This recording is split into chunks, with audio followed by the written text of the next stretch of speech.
Hello, welcome to Chapter 19 for Business Math called Financial Management. This is Lesson 19.4, Investments - Treasury Bills. All right, so as always, I always say this at the beginning of my videos, make sure you are reading the chapter, going through the examples, paying attention, not just how do I get through these problems, but what am I doing and why am I doing it? The more you understand about the what and the why, the better you're going to be able to complete these worksheets and get through not only the section but the whole chapter, because you'll be able to apply the information instead of just understanding that you have to multiply or divide, but you'll understand why. Why am I multiplying? Why am I dividing? Why am I adding? Why am I subtracting? You want to make sure that you understand what it is you're doing. All right, so let's go ahead and read the little summary here. We have, to maximize profits, your business may invest surplus cash that is not needed for day-to-day operations in U.S. Treasury bill or T-bills. Treasury bills or bonds are issued on a discount basis. That is, the interest is computed the interest is computed and then subtracted from the face value of the bill to determine the cost of the bill. The face value of the Treasury bill is the amount of money you will receive on the maturity date of the bill. Maturity dates for Treasury bills range from 30 days to a year. So the cost of a Treasury bill equals the face value of the bill minus the interest plus the service fee. All right, so yield is the rate of return, usually as a percentage, earned by an investor who holds a bond for a certain period of time. You can calculate the yield on your Treasury bill by the formula yield equals interest divided by cost times time. And so there's a couple of different things, that are definitely happening here. You want to know how much money you're going to make off of these Treasury bonds, because it's basically money you're letting the government borrow, right? So we want to get a good interest rate on it, definitely. But we want to make sure that the yield makes sense, and the yield is the percentage. We can look at it and say, this is how much I'm making off of this money. And then you can go and compare it. Would I make more money doing this investment or this type of investment? You want to understand how you're investing your money and whether or not it's worth the time that you're investing in it. So that's part of why we have to calculate the yield. We want to make sure we're getting the most out of our money. All right, so let's look at this table number 1. We have $100,000 for our face value of our Treasury bill. Interest rate of 3.5%. Time in days was 30, so it's smallest amount that we can invest the money. They want us to calculate the interest. There's a bank service fee of $25. Cost of the Treasury bill. Well, we're going to have to calculate that too, and that's up here. It tells us how to do this.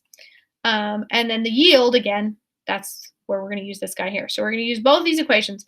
We're also going to use the simple interest formula from the previous section, and from other sections too. It just came up in section 3 though. So this is interest equals principal times rate times time. And specifically time is the days divided by 360. So we want to make sure we remember this and we apply it correctly, because otherwise you're not going to get the correct formula, or not formula, but the correct answer here when you get to the end. All right, so we have our principal, we have our rate, we have our time. So we just have to multiply these together. Remember, this is days divided by 360. You have to make sure that you do the 360 division. And the simple interest or ordinary interest, we use the 360-day calendar instead of the 365-day calendar. It changes the calculation a little bit, evens out. It's kind of a bad explanation, but evens out the months basically, just a little bit. So that there's not that extra 5 days just stuck in there. All right. So if I grab my calculator here, I did have it open earlier, but I think I closed it. There it is. So I'm going to do face value, 100,000. Is that too many zeros? 1, 2, 1, 2, 3. Okay, that's fine. Times 3.5%. So one thing, if I go 3.5 and I hit my percent, it's going to automatically do the multiplication for me. I wanted to show you, if you do 3.5 and then percent, make sure you're moving this decimal over. We're not multiplying by 3.5. We're multiplying by 3.5%. They're different. The percentage represents a piece of the number. The number 3.5 means 3.5 more. It's a big number. So we want to make sure we move that decimal over. But when I did this, 1, 2, 3, 4, 5, it automatically multiplied when I did the 100,000 times 3.5 and then hit percent. It didn't show me what it was. It just went ahead and multiplied it. So it wasn't doing it wrong. It just did it behind the scenes there. Times 30 divided by 360.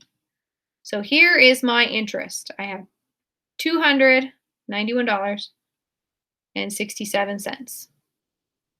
And you can round it to the nearest whole cent. You don't necessarily have to go past the 2 decimal places here, but make sure you round it correctly. You wouldn't want to put 66 cents because then you're gypping yourself a whole or a whole penny. Try not to overshot. The bigger the numbers, the more important it is to pay attention to rounding. Is, you know, taking off a percentage or even a tenth of a percentage when we're talking about a big amounts of money is going to make a big difference in what you're getting. So don't round unless it tells you to round, or at least don't round off more than, you know, the 100th place for money. All right, so then we have a bank service fee. So now we want the cost of the treasury bill. So we have the face value minus the interest plus the service fee. And the reason we call this the cost of the treasury bill is it cost us $100,000 to put it in. That was our money that we put in there. And then the bank service fee also, that was a charge that we had. So we want to know how much did we actually make off of interest. So we have face value, or not, sorry, how much did we make? I said that funny. How much it actually cost us to put in. We know how much we made off of interest. We made $291. So the cost of the treasury bill, we're just going to subtract these 3 pieces, or subtract the 2 pieces and add the service fee in. So we end up with $99,733.33. So this is the cost of the treasury bill. And we need the cost to calculate the interest, or the yield from the interest. So interest is 3.5%. So let me see. Oh, sorry, not interest rate. I was reading that funny. It's the actual interest, not the interest rate. So we want the actual interest we put in here, which is $291.67, and that's going to be divided by the cost, so $99,733.33 times your time in, and remember, time is still over the 360, so it's 30 times over 360. So times 30 divided by 360. I think I still have my calculator open. Let me get it back over here. All right, so I have my interest right here, and I'm going to divide, and I'm going to hit my parentheses just so that it does this correctly, so that it's dividing by this whole amount. So if I don't hit the parentheses, it's going to start dividing by the very first number I put in instead of doing the whole calculation here. So divide by 99,733.33 times 30 divided by 360. So far it hasn't done anything except for the calculation that I asked it to do on the bottom one. And now this is the bottom of the fraction. So this is in parentheses. This is what I get. I need to hit equals one more time in order for it to actually show me the yield. So this yield here, and I'm going to write it down here so I have room, is 3.508%. We tend to go out kind of a few decimal places there. And if you notice, I moved that decimal place, didn't I? So I moved it over, and this is actually a 9 because I didn't round off. This was 291.66666. I didn't round it off. When I first did my calculation and I wrote my notes, I had rounded it off. That's why I got an 8 instead of a 9. Kind of a little difference there. But you want to move this over 2 times, so you get 3.5%. So I can do that same thing by going times 100. That's my percentage, 3.509%. So being off by 100th of a percent, not too big a deal. Your teacher shouldn't give you too much grief about that one. All right, so the other 2 pieces of this lesson are pretty much identical if we look at the word problems here. So you're just going through and you're identifying, what is the face value, what is my interest rate and what time rate do I have this in. Um, Once you have your interest calculated, then you need to pay attention to what is my service fee, because you have to make sure you add that back after subtracting your interest from your face value. Um, and then you can, of course, calculate your yield using that same formula that I just did. So same thing up here, you do your interest, not interest rate. I said that wrong the first time. Your actual interest, what you get in this column, divided by the cost times the time. And just remember, again, I'm going to say it because that happens every single time. Time is the days divided by 360, unless, of course, it's more than a year. If it says, 1 year, 2 years, 3 years, you just multiply by the number of years. But if we're talking about days in the year, we need to do it this way, so that we know exactly how many days of interest we actually get to collect, since we're not collecting the entire year. All righty. Well, I hope that helped, and I will see you in section 5.